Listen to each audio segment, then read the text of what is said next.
Many Magic the Gathering players ask the question, is it worth it to buy a 2021 Challenger deck? Intended as playable right out of the box competitive standard decks, Challenger decks seek to answer the question many new and returning Magic players ask, which is, what do I buy so that I can sit down at Friday Night Magic and just play some games? But with no Friday Night Magic to be had, most local game stores closed, and Standard more or less an online-only format at the moment, 2021's Challenger decks not only are a question of competitive prowess and financial value, but also, well, even if these are really, really good, do you need one? And for what? Well, all those questions and more to be examined and answered as best I can. Let's take a look. A Challenger deck contains the following. One playable, out-of-the-box 60-card standard deck with 15-card sideboard. Unlike many other introductory products and pre-constructed decks, Challenger decks come with full play sets of cards. Well, some cards. And for the most part, do mimic actual top-tier decks in the standard meta. It's not exact, there is some variation. But out of every pre-constructed product Wizards of the Coast has ever made and sold, Challenger decks have in the past by far come closest to them simply selling a top-tier deck. Sadly, despite a vague whisper given years ago that maybe, hopefully, Challenger decks would start coming with digital redemption codes for Magic Arena, also known as, quote-unquote, the smartest thing Wizards of the Coast could do with this product, this set of Challenger decks still does not. Arena codes would have been brilliant, simply brilliant, and I honestly believe that even if I end up giving these decks an A grade, that due to this pandemic, these are likely just going to be sitting on shelves because, again, there is no real competitive paper Magic right now. Most game stores are closed. Standard is simply not being played in paper, and in a few months, more than half of the cards in these decks rotate. But getting an arena code so that if you bought one of these, you would get their complete deck online would just be fantastic on so many levels. It would give players great incentive and reason to go to their local game stores, following proper safety protocols, of course, and support them and Wizards of the Coast by buying these. Given the frustrating nature of the arena economy, many might pick these up just for the deal of getting all these cards added to their account. And then just sign up for Arena and begin playing an online standard match immediately.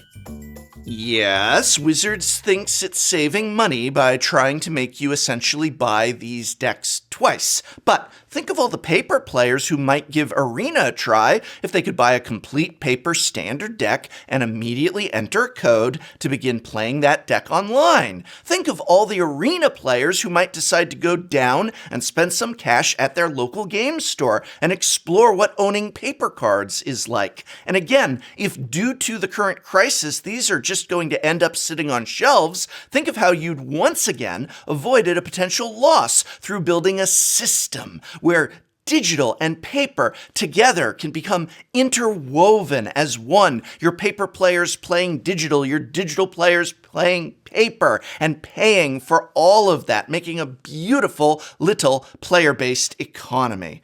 Oh well, the $29 price tag, a bit higher than the classic event decks were, is meant to allow Wizards of the Coast to allow itself to print more competitive decks than in the past, with sometimes even playsets of competitive standard rares, fewer mythics this year, as I'll talk about in a moment, and a few other chase inclusions has now become a major hindrance. Namely, $29.99 to sit down and play at Friday Night Magic is already asking someone to shell out what they might for a board game. But when standard decks started at several $100s each, it was still a welcome option. But now, thanks in large part to the combination of collectors' boosters, the dismantling of organized play that began before the pandemic, and, of course, the pandemic, several $100s is now the most standard decks can cost, with a plethora of options in the $100 to $200 range. So the financial value of these is going to factor in, especially in this economy.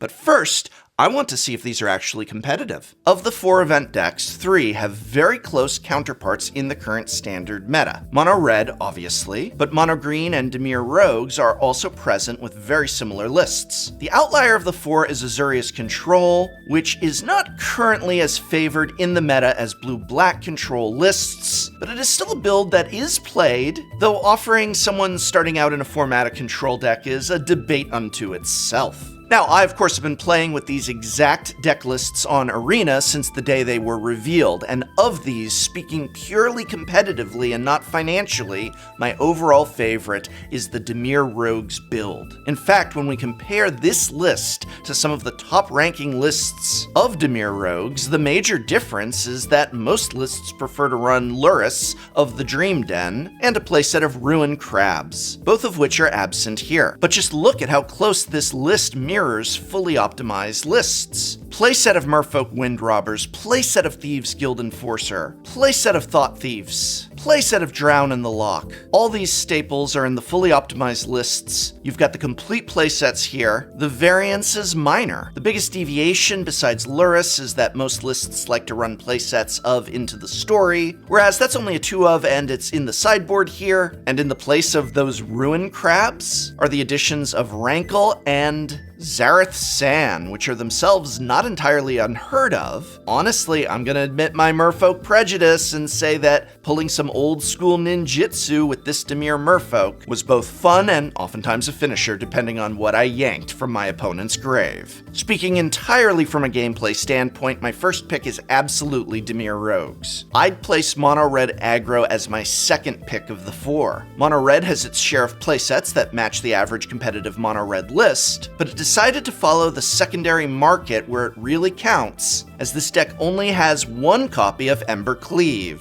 which really needs to be a full 4 of, at least 3 of. There's also a lack of Faceless Havens in the mana base, and it seems they skipped out on Frostbite because the basic mountains would have had to be snow-covered, and all in all, I found the deck lacked a lot of gas, which is not what you want Mono Red to lack. Tied for 3rd place is Azuria's Control and Mono Green. The Mono Green deck deviates wildly from most lists currently being run, and I feel the offerings here look much more budget than competitive, as the deck is missing everything from Vivian to Questing Beast. Vorinclex is absent. There's not even any Elder Gargaroth. Hard to stomp without a couple of those. I personally also had the least fun with this deck, and that was because I had the least success. Being paired up against other mono green decks was a disappointing mirror of what could have been. Now, the Azuria's Control deck is a very interesting one. I do also have it as one of my last picks, but a lot of that has to do with the fact that it's not too heavily played currently. Yet, like mono green, it does deviate somewhat from most builds. Key cards like Yorion and Brazen Borrower are missing, and Skyclave Apparition is only a 2 of in the sideboard, and I really wish that had been a full playset. Shark Typhoon and Doomscar are also 1-ofs, and again, at least a couple copies would have been nice. Heck, with Doomscar, I really would want a full playset. So unless you're an experienced player who loves control and also intends to immediately upgrade the deck, I'd recommend Dimir Rogues or Mono Red instead. But what if financial value means something to you?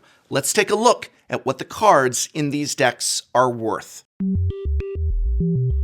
A Challenger deck costs $29.99, but if you were to put the complete contents of each in your shopping cart, the total price to buy all 75 of the singles would be, for Dimir Rogues, about $72.56, Azuria's Control, $70.12, Mono Red Aggro, $55.01, and Mono Green Stompy, $45.33. However, if we were to remove all the bulk cards that are not even worth $1 each, from these values, the numbers that we'd get are quite different. Looking only at the non-bulk cards, so we're eliminating everything that's 20 cents, 30 cents, even 50 to 60 cents, Dimir Rogues still has a value of about $50.45. Not bad for a $29.99 product. Mono Red, $41.30, Mono Green Stumpy's $29.06, and Azuria's Control would have $58.90 still, making it the highest value when all bulk is eliminated.